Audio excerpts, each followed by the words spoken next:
ఈ రోజే శనీశ్వర జయంతి అండి. అనగా 6 జూన్ 2024 గురువారం నాడు వచ్చింది. ఈ రోజు ప్రతి ఒక్కరు కూడా ఉదయం కానివ్వండి లేదా సాయంత్రం కానివ్వండి శనీశ్వర స్వామి వారి యొక్క దర్శనము కంపల్సరీ చేసుకోండి.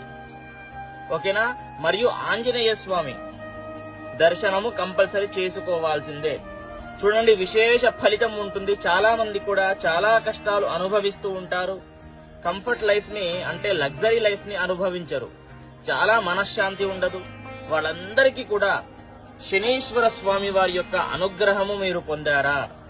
కంఫర్ట్ జోన్ లో ఉంటారు, చాలా లగ్జరీ లైఫ్ ని అనుభవిస్తారు, మనశ్శాంతి ఉంటుంది, విశేష ఫలితం ఉంటుంది. ఏదైనా సరే శని చాలా చాలా అంటే ఒక్క జాతకంలో, ఒక మనిషి జాతకంలో శని బాగుంటే అన్ని బాగున్నట్లే. అది గుర్తు పెట్టుకోండి. కాబట్టి ప్రతి ఒక్కరు